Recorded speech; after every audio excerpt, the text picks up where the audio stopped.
میرے انتہائی محترم، ہماری جو ہے ہر چیز جن سے ہم مشورہ کر کے چلتے ہیں، شیخ الحدیث مفتی احمد علی صاحب تشریف فرما ہیں۔ وہ ہمارے بڑے بھی ہیں اور علم کا سمندر بھی ان کے پاس ہے۔ ان کے سامنے میں بات کروں تو عجیب سی بات لگتی ہے، اور اتنی خوبصورت محفل چل رہی تھی مسلسل، تو مجھے ظفر صاحب بھائی کہنے لگے کہ آپ نے اٹھنا ہے تو ابھی اٹھ جائیں۔ میں نے کہا میں درمیان میں اٹھ جاؤں گا۔ یقیناً جیسے قصوری صاحب نے فرمایا، یہ ہمارے بھائی ہیں، بہت پرانا ان سے خاندانی تعلق ہے، فیملی تعلق ہے۔ تو ان کو میں بتا رہا تھا کہ میں تو سفر ہی سفر میں ہوتا ہوں۔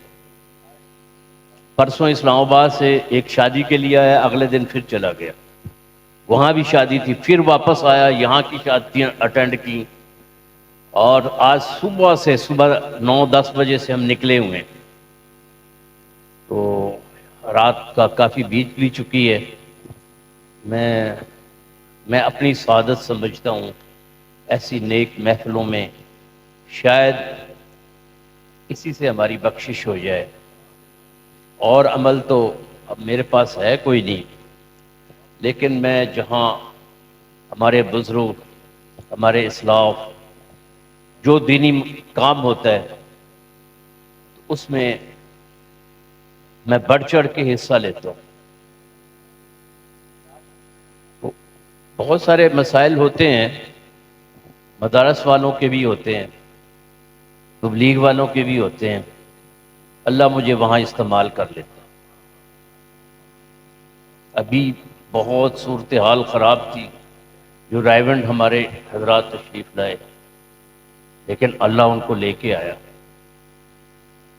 پھر اور معاملات میں بتانا نہیں چاہتا تھا، لیکن یہ بات چل پڑی تو اللہ استعمال کر لیتا ہے۔ ویسے کوئی عمل نہیں میرے پاس، کوئی چیز نہیں ہے، لیکن جب مجھے کوئی تبلیغی جماعت رستے میں مل جائے، علماء مل جائیں، میں اپنی گاڑی روک لیتا ہوں۔ تو میں کیا بات کروں، جب ہمارے اتنے بڑے بڑے علماء کرام، شیخ الحدیث اور نعت خواں حضرات تشریف فرمائے۔ میری یہ سعادت ہے، میں ان کی نعت سن رہا ہوں، اللہ شاید مجھے اسی وجہ سے بخش دے۔ تو میں نے قصوری صاحب سے، مجھے کل ہی یہ نعت میں نے عبد الباسط کو فون کیا، میں نے کہا یار وہ نعت آپ کی ایک چل رہی ہے، یہ تو مجھے بھیج ذرا، اس کے 2 کلام ہی آپ کے چل رہے ہیں۔ تو اس نے پھر کل مجھے بھیجی، تو میں نے سنی، میں نے اپنے قصوری صاحب سے، یہ ہمارے بھائی ہیں، ان سے کہا وہ نعت آپ کو، انہوں نے کہا وہ پڑھی تو پہلے میں نہیں ہے، میں نے کہا وہ بھی سنا دو ذرا۔ تو ان کے ساتھ حج کے بھی سفر ہوئے ہیں، عمرے کے بھی سفر ہوئے ہیں، وہاں ملاقاتیں بھی رہی ہیں۔